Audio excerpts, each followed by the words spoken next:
শহরের এক কোণে পুরনো মসজিদের পাশে বসে থাকতেন বৃদ্ধ ভিখারি আব্দুল মালিক। একসময় তিনি ধনী ছিলেন, সংসারে সুখ ছিল, কিন্তু কপালের লিখন কে বদলাতে পারে।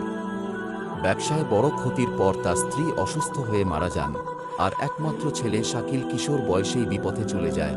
শাকিল ছোটবেলায় বাবার সঙ্গে নামাজে যেত, কোরআন পড়ত, কিন্তু খারাপ সঙ্গ পেয়ে ধীরে ধীরে সে বদলে যেতে থাকে। প্রথমে সিগারেট, তারপর গাঁজা, একসময় তার জীবন নেশার ঘোরে হারিয়ে যায়। তার মনে আর দিন দুনিয়ার বোধ ছিল না, ছিল শুধু মাদক আর উদাসীনতা। বৃদ্ধ আব্দুল মালিক প্রতিদিন ছেলেকে বোঝানোর চেষ্টা করতেন। বলতেন, বাবা, নেশা জীবন ধ্বংস করে, আল্লাহ আমাদের সুস্থ জীবন দিয়েছেন, আমরা কেন তা নষ্ট করব? কিন্তু শাকিল শোনার বদলে রাগ করত। বলতো, বাবা, আমার জীবন আমার মতো করে কাটাতে দাও। একদিন মসজিদের ইমাম সাহেব তাকে ডেকে বলেন, শাকিল, জানো কি, যারা নিজেদের জীবন নেশায় ধ্বংস করে তারা আল্লাহর রহমত থেকে বঞ্চিত হয়। আল্লাহ বলেন, তোমরা নিজেদের হাত দিয়ে ধ্বংসের দিকে নিও না। সূরা আল বাকারা 2:1-9-5। তাওবা করো, আল্লাহ তোমাকে ক্ষমা করবেন। শাকিল হেসে বলল, আমার জন্য তাওবা?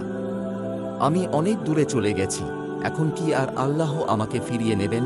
ইমাম সাহেব বললেন, আল্লাহ বলেন, হে আমার বান্দাগণ, যারা নিজেদের ওপর জুলুম করেছ, তোমরা আল্লাহর রহমত থেকে নিরাশ হও না।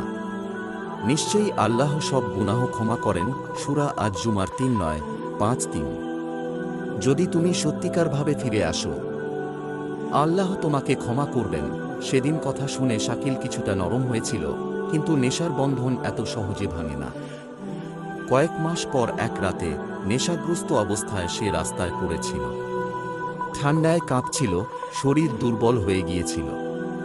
সে ভাবল, এভাবে কি আমি একদিন রাস্তায় মরে যাব? বাবা ঠিকই বলেছিলেন, নেশা শুধু ধ্বংস করে। পরদিন সকালে সে উঠে মসজিদে গেল। চোখে পানি, মনে ভয়। নামাজ শেষে হাত তুলে কান্না করতে লাগল। হে আল্লাহ, তুমি আমাকে ক্ষমা করো, আমি অনেক ভুল করেছি। আল্লাহর রহমতে সে সেদিন থেকে বদলে গেল। ধীরে ধীরে নেশা ছাড়ল, বাবার কাছে ফিরে গেল। বৃদ্ধ আব্দুল মালিক ছেলেকে বুকে জড়িয়ে ধরে কাঁদলেন, বললেন, আলহামদুলিল্লাহ, আমার ছেলে ফিরে এসেছে। এই গল্প আমাদের শেখায়, যত বড় গুনাহই হোক, আল্লাহর কাছে ফিরে গেলে তিনি ক্ষমা করেন। আল্লাহর দরজা সব সময় খোলা, শুধু আমাদের আন্তরিক তাওবা করা দরকার। আল্লাহ তাআলা সবাইকে হেদায়েত দিক, আমিন। আপনি যদি আমাদের চ্যানেলে নতুন হয়ে থাকেন, সবার আগে নতুন নতুন ভিডিও পাওয়ার জন্য চ্যানেলটি সাবস্ক্রাইব করেন।